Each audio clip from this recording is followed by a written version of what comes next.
Ana ang mga dagkong balita sa Balitang Bisdak karong Miyerkules. 38 anyos nga mananagat sa Lapu-Lapu City, nakilatan patay. 141 ka mga kaso sa leptospirosis sa Central Visayas natala sa DOH-7 gikan sa Enero. Anti-sardinas operations gilusad sa traffic management sa Mandawi City.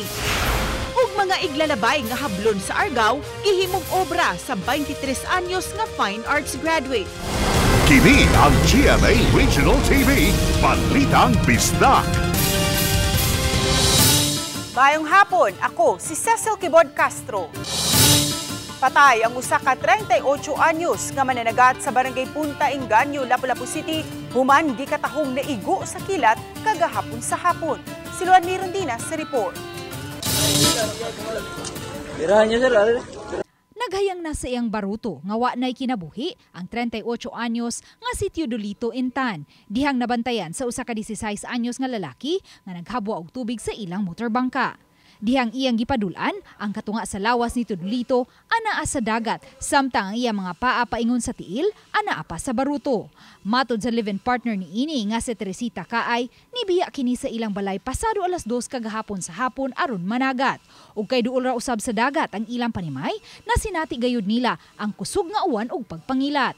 Hinoon masaligon siyang nipasilong ra si Teodolito kay kini ang sagad niyang buhaton kun adunay pag-unos samtang managat. Ang mga kauban ng mananagat ni Teodolito ang nisaysay sa hitabo kagahapon. 5 sila. Nya ang 4 nagpasilong pero dili taga diri na ma'am. Nakauban ra na niya ba sa kuan ni Siguan panagat. Wa kuno na nagpatuo ma'am, largo kuno bugsay diri. Kato siya nanguan to siya nga para makauli baron nga mabaligi ang isda o saysayo siya. Sa pagsusi sa mga sakop sa scene of the crime operatives, nasutang adunay gamay nga samad haduol sa tiyan sa biktima ug may nigawas nga dugo sa iyang ilong. Ang iyang baruto, buslot, iyang panakayan. Mo to gikuanan lagi sa suko iya kunong dughan na igo.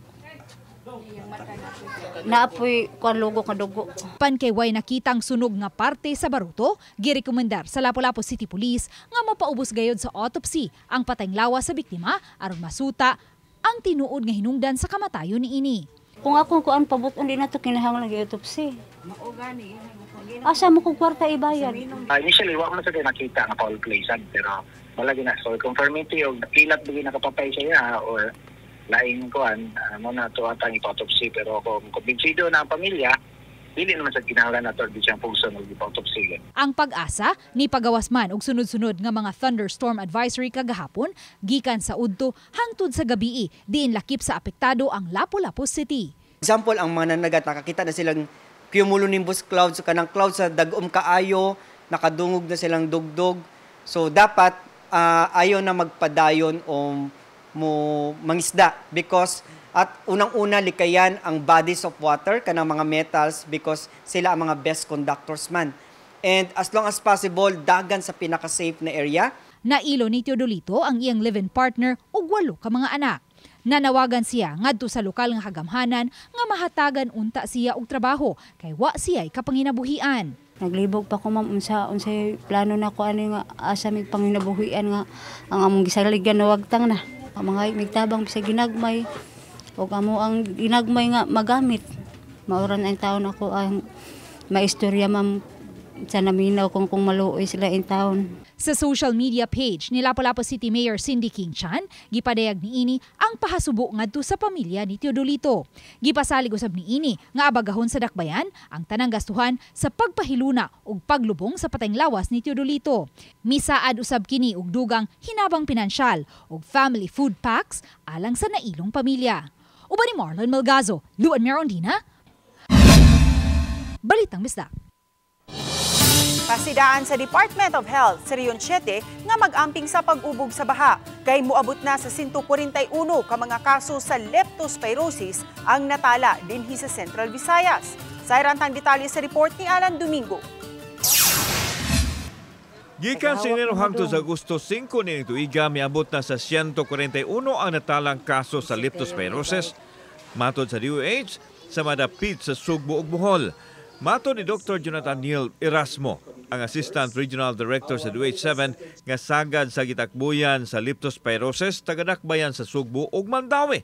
Kadaghanan sa gitakbuyan mga lalaki o 114 sa 141 o 81% itandi sa 27 o 19% nga kaso sa kababayenan.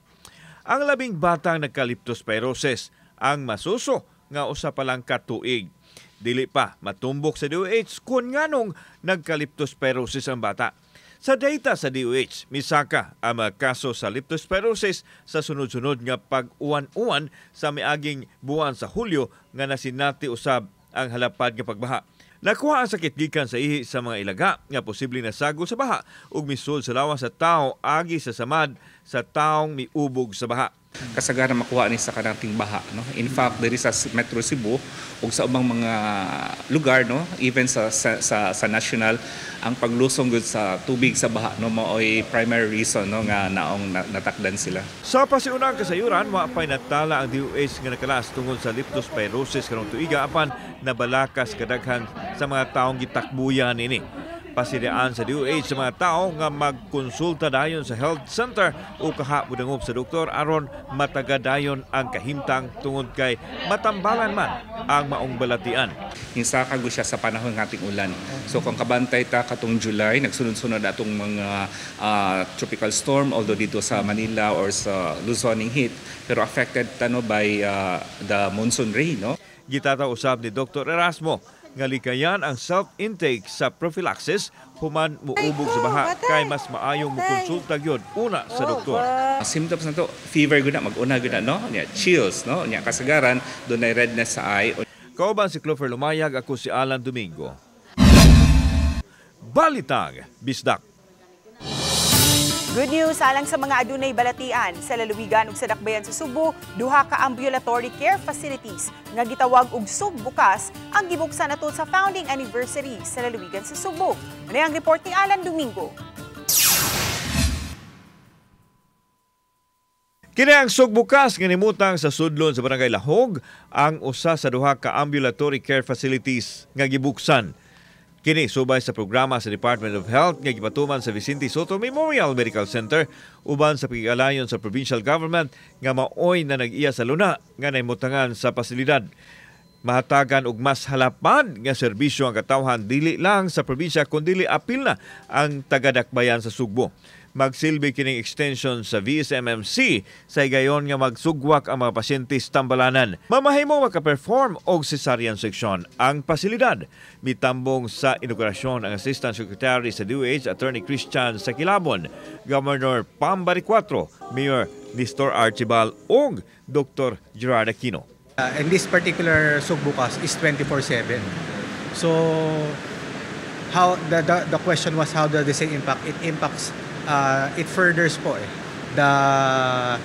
our mandate of providing healthcare, accessible healthcare to all Filipinos. Initially, because natay emergency room, natay outpatient, and then we allocated initially mga 12 Ranica beds because remember, this is just an urgent care. This is not really intended for a long admission. So if there are really cases nga needs a further management, ato ipadala sa Soto. That the province of Cebu, me and the Vice Governor Glenn Soco, we are here to support you and you have our full-hearted support. And thank you also because I would understand that 90% of your patients are our constituents. Samtang ipahibaw sa VSMMC nga hingpit na nilang napatuman ang zero balance billing nga mao'y programa sa kabahanan o gihatagan o gibugaton sa presidente. Kauban si Clover Lumayag, ako si Alan Domingo. Balitang Bisdak.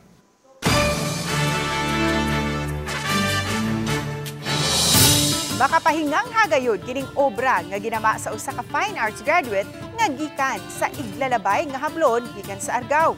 Unsa kahay istorya sa maong obra? Ato siyang ibida sa report ni Mark Reggie Abella. Naila na ang Argao sa gipasigarbo nilang hablon apan dili kalikayan nga adunay mga sobra-sobra nga posibleng malabay lang. Inay nga dili gamiton ang mga iglalabay nga hablon sa Argao napahimuslan kini sa 23 anyos nga artist aron himuong obra maestra.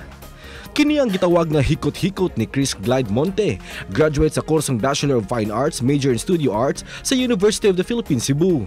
Asoy niya nga kabahin kini sa iyang thesis nga creative placemaking, weaving narratives through interactive public installation art.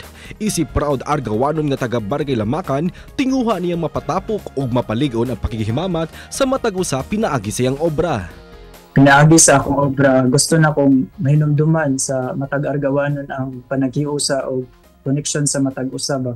Kay bisan pa man sa kapaspas sa kalambuan sa mga lugar. Sama sa hikot-hikot, nahikot usab ang relasyon sa matag partisipante nga mitabang kaniya sa pagpabarog sa iyang obra. Nagsugod si Glide sa paghuna-una sa iyang obra sukad pa ni atong Oktubre sa nilibayng tuig ug hingpit nga napabarog sa plaza sa Argao ni atong buwan sa Mayo. Sa pangutana, kung nganong susama og punuan sa kahoy ang iyang napiling disenyo, matod niya, ang kaning obra nga ginama sa iglalabay nga hablon, nagsimbolo siya sa Sali Argao Tree. Din kaniyadto diri sa among lugar magtapok-tapok ang mga lokal sa una. Ug karon gusto na ko may numduman o mahugtan pa ang relasyon sa usag-usa pinaagi sa paghikot. Mapasalamaton siya sa Argao LGU ug sa nang residente nga mitabang kaniya aron mahuman ang iyang obra nga nagsimbolo sa tatak Argawanon. Kauban si Clans Gabutin, Mark Regia Abella. Balitang Bisdak. Kini ang GMA Regional TV, Balitang Bisdak.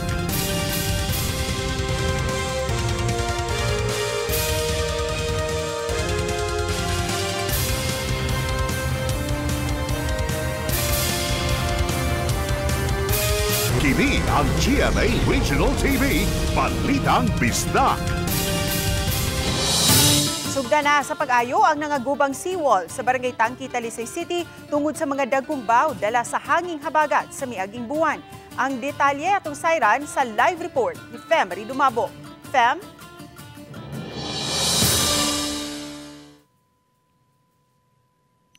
Ses gitunga sa duha ka phase ang pagpaayo o katukuran sa mga bagong seawall diha sa Barangay Tangki. Sa first phase unahon ang duha ka sitio. Adunay 5 ka mga sitio sa coastal area sa Barangay Tangki kansang mga seawall ang nangaguba. Sa inspeksyon nga gipahigayon sa mga opisyal sa Barangay Tangki ug City Engineering Office, nasayran nga 80% sa seawall sa coastal area sa Barangay Tangki nga nagsilbing sa lipod sa mga panimay nga inaning naguba tungod sa dagkong mga bawd. Habagat ang miguba diini. Human una kining inaning giguba sa mga bagyo sa nangaging buwan. Subay niini nanawagan ang mga mulupyo sa dapit nga maaksyonan dayon sa kabalaka nga mosangpot kini sa pagkaguba sa ilang kabalayan. Gipasalig hinuon ni Mayor Samsam Gulyas nga natapos na ang bidding alang sa maong proyekto. Giuna nato ang Barangay Tangki kay sila may duol kay sa seashore. So nabid na siya. Nabid na implemento na siya. Wato lang nato na may panahon na maka-implement na. Gipaybaw ni Tangki Kapitan Jared Cabilte nga sugda na ang paghatod sa mga heavy equipment nga gamiton sa pagtrabaho ug mga adlaw. Ang first phase ang gigahinan og 60 milyones pesos ubos sa City Disaster Fund. Ang phase 1 is maglangkob sa sitio Sambagan padong sa sitio Kilawad. No? Taas po na siya nga area nga coastal areas nato nga na-damage gyud no traktor. Kana ang sheet piling is nindot siya nga pamaagi kay ilubong gyud ang puthaw no nga murag muhatag og protection sa force o sa bawod unya at after na siya mabutangan og mag sheet piling usa pa ibutang sa likod ang seawall so mas lig-on siya kay dugang puwersa ang mahatag ana niya gyud. Mapasalamato ng mga nanimuyo sa dapit nga gipaminawang ilang hangyo. Samtang sa tulo ka sitio nga wala pay gahin, magtampo-tampo lang una sila. O gaduna usab mga donasyon ang ilang ipalit og mga materyales aron gamiton sa pagpatukod sa ilang temporaryo nga seawall sa tugaran sa ilang mga panimay. Siminto nakamutay mi nga re. Amo gi ini nagtrabaho na dia. Kini. Temporary lang. Kamo lagi temporary mitras nga naay moabot nga abagat mapugan na mo nga dili mo sahot ang iyota nga re. Mo tabang-tabang na mo ginagmay dire. Mas maayo gyud nga ang gobyerno gyud mo maningkamot nga matrabaho ni kay nindot man kayo ang gobyerno gyud. Nagsabot na midaan sa contractor nga they will coordinate us, they will inform us na before magsugod ang paghakot kay para sa amo sang kuyugan sila dito pagadto sa area kung asa nila iagil ang mga ekwipo. Awhag gyud ko gamayng pasensya sa mga katawhan. labi na gyud sa ato ang mga gumagamit sa daan, gamay pasensya lang sa ato mga e-bike, gamay pagsabot kay kaning ato ang gibuhat karon para ra magyud po ni sa ato ang kayuhan. Samtang gipangitaan karon og gahin sa dakbayan sa Talisay ang pagpatukod og bag-ong mga seawall sa uban pang mga coastal barangay sa syudad nga naguba usab sa habagat. Nanay gibid ang city, giuna lang sa nato si Barangay Tangke while we go to senators and congressmen kung unsay mapuno nato sa ubang barangay.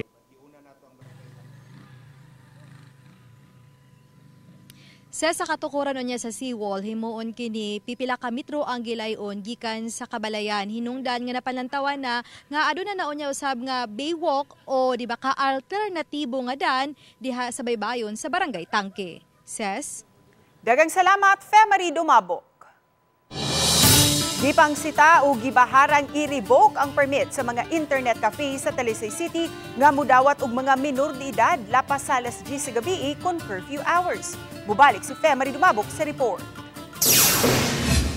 Giawag sa konseho sa dakbayan sa Talisay ang mga kapitan sa kabarangayan nga higpitan ang pagpatuman sa curfew ordinance. Gipaagi kini sa resolusyon nga giduso ni Konsehal Danny Caballero, chairman sa Committee on Peace and Order sa konseho.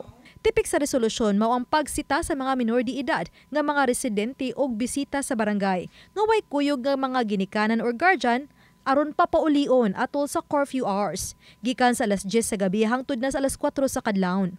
Usa kini sa paagi aron malikayan ang insidente sa kagubot og kriminalidad nga maglambigit unya sa mga minors. Ubay-ubay sa atong mga batan-on karon nga ma-involved na og kini bitong mga rambol-rambol unya at the same time ang mga ginikanan may ginagkatug silang balay nga ilang anak naa sa gawas, nasa uban sa internetan, uban nasa bilyaran ug asa na lang dapit. Sa Barangay Tangke, mato di Kapitan Jared Cabilti nga palambuon padila ang mga lakang alang niini. Kay aminado siya nga daghang mga batan-on sa ilang lugar nga mag-abot-abot nga posibleng moresulta sa kagubot. Grooving among tanod alas 10 man na among schedule, adlungon gyud na sila. Nya mao lagi kod ang usa sa ilang reklamo is inarkog talikod nila. Umalik naman sa gud kuno nya kababi ata na limited sad pud ang ato ang authority sa atong lawmakers nga kanang kami sa diri sa amo ang level sa barangay nga tagaan mig kana bitawng guidelines or unsa ba nga makatabang gyud mig kanang enforce sa kanang gitawag nila curfew sa minors. Dugang sa kapitan nga ilan ang napasidan-an ang mga internet cafe sa ilang barangay. Inon matod sa sagad sa mga tag-iya og internet cafe nga alas 9:30 pa lang sa gabi manirado na sila. Nay curfew gud para sa protection sa mga bata kay bawa nakadiri dapita kay kuan kay bitaw urban poor bitaw daghang jud kay tao yung mga krimi na to momik sa garan. Lakip sa gipahinumdom sa resolusyon ang nasukip sa ordinansa nga ma-revoke ang mga permit sa establishmento sama sa internet cafe kung mapamatud ang nagpasud og mga minor de edad sud sa mga oras sa curfew. Uban ni Godfrey Relien, Femari Dumabok. Balitang Bisdak. Bisan kon holiday, gipadayon sa Land Transportation Office ang pag-release sa plaka sa mga sakinan. Sa ilang opisina sa Barangay Subang Dako, Mandawi City, mituyo pag-adto ang mga vehicle owners. Hinoon, mas minus ang mga tao karon itandi sa miaging mga adlaw nga daso kaayo. May ubang mga tag-iya nga nalibog sa pag-claim kay ang ubang plaka na distribute na usab ngadto sa mga dealers sa sakinan. May pahibaw si LTO Regional Director Glenn Galario nga manakop na sila sugod sunod simana. Kinialang sa mga migamit gihapon sa temporary plate sa mga sakinan. Padayon nilang gidasig ang mga tao nga mo-claim na sa ilang mga plaka.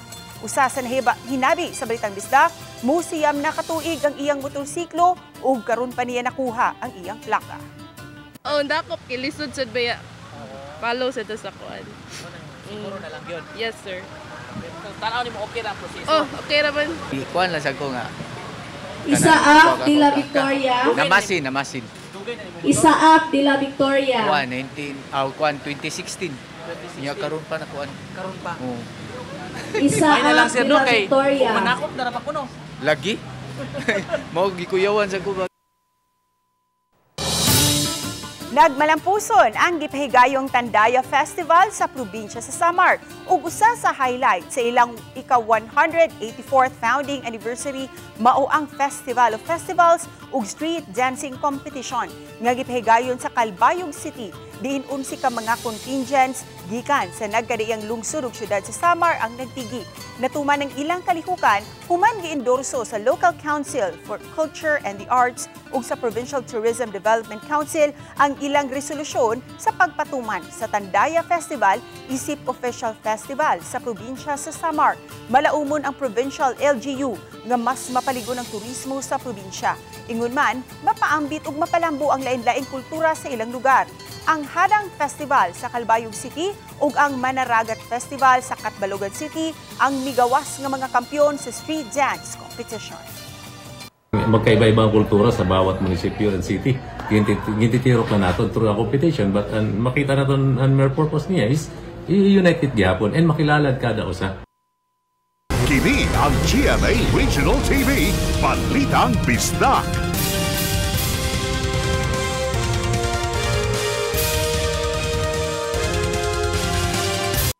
Kini ang GMA Regional TV, Balitang Bisdak. Nakahukom nga di na lang mupadayon sa pagsangat ug reklamo batok sa OB gayni ang mga kabanay sa 31 anyos nga inahan nga nakabsan sa kinabuhi samtang nanganak sa Lapu-Lapu City Hospital niadtong July 31. Si Luan Mirundina sa report.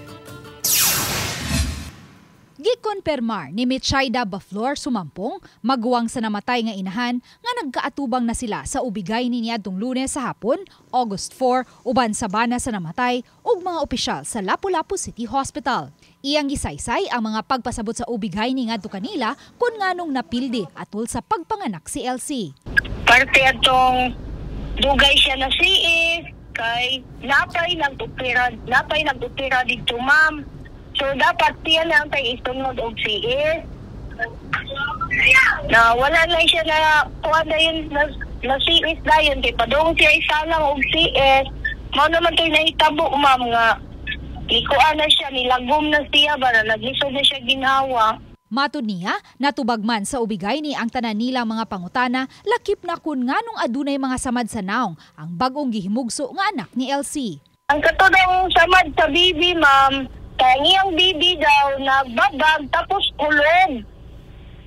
Dapat dili jud daw to siya iutong-utong kay kuan man panang malumos man ang bibi na tapos ang perta daw sa isa ka babae ma'am naaday mulak daw siya so dito daw nalaktan ang naong sa bibi. Hinuon gitataw sa usa sa mga igsuon ni Elsie nga wa may gihatag nga financial compensation ang ubigay ni ngadto kanila ug igo lang kining ni pasabot sa hitabo. Wa gid may na-receive na kwarta gikan sa iyaha unya ang gobyerno sa Lapu-Lapu mao gid no nagpa-atikaso sa amoa para mapalubong gid no ako ang ituon. Samtang gitataw sa bana ni Elsie nga natagbaw ra usab sila sa pagpasabot nga gihatag sa ubigay ni hinungdan nga di na sila modayon sa pagsangat ug reklamo. Gidasunan usab kini sa Lapu-Lapu City Police nga moy unang giduol sa pamilya aron ma-autopsy ang patayng lawas sa biktima aron masayran unta ang tinuod nga hinungdan sa kamatayon ni Elsie. Nakontinto naman ko atong iyang nga istorya sa doktor ba ipasabot ako sa doktor bitaw ma'am. Unsay na itabo, unsay na ngana. Ni-confirm gapon ang crime lab is pwede gapon na autopsy bisag ng Samar na day. Padong nanta sila, nanawag sila sa tungo, di na matubag, matong ipaadto sa atong investigator. Pag-adto ni wave naman na sila, nga dili na nila autopsy, di lang sa sila mareklamo. Uban ni Marlon Melgazo, o Rod Prado, Luan Mirondina, Balitang Bisdak. Formal lang gi-turn over ang Hamugaway ug limpyo nga renovated nga mga pansayan nga anaa sa Mandawi City Health Compound. Ani ang report ni Nico Sereno. Kini ang itsura sa mga comfort room sa Mandawi City Health Compound Disyembre sa miaging tuig. Karaan ug may nagusbat na nga parte niini. Tungod sa maong kondisyon sa CR, may pipilang nakakwestiyon sa estado niini. Ilabi na nga sa health office pa kini nahimutang kundi daghang mga kliyente sa opisina ang mugamit. Pebrero ning tuiga, gisugdan ang pagtrabaho aron ma-renovate ang mga CR. Ug human sa pipila ka buwan, kini na ang itsura sa mga kasilyas, hamugaway ug limpyo. Gihimo ang formal nga turnover sa istruktura nga gipangunayan sa city administrator. salamat sa amin sa DGS and City Engineering for... If you look at the number of patients we see every day, grabe yun ang pinahanglan nato for the restrooms. So mas limpyo na siya ron, mas dako, mas daghan na sa siya o mga kanang pwede magamit na sa atong mga patients. Adlaw-adlaw daghan ang mudagsa sa City Health para sa mga check-up ingon man sa Animal Bite Center aron magpa-inject og anti-rabies. Ug sila ang mugamit unya sa mga CR. Wala siya bayad. Tuwani, ang challenge is to keep it as clean as much as possible. Nico Sireno, Balitang Bisdak. Duha ka mga low pressure area ang anaa karon sulod ug sa gawas sa Philippine Area of Responsibility. Minus ang tsansa nga mamihimong bagyo sud sa 24 oras ang unang LPA nga anaa sa sulod sa Philippine Area of Responsibility. Gipanglantawan kining mulabang sa kayutaan sa Luzon ug sa weekend anaa na kini mahimutang sa West Philippine Sea. Nunot sa presensya sa LPA, birahon ini ang hanging habagat nga mosangpot sa mga pag-uwan dinhi sa Central Visayas hangtod na sa weekend. Uwanon usab ang Western Visayas apan tungod kini sa direktang epekto sa LPA.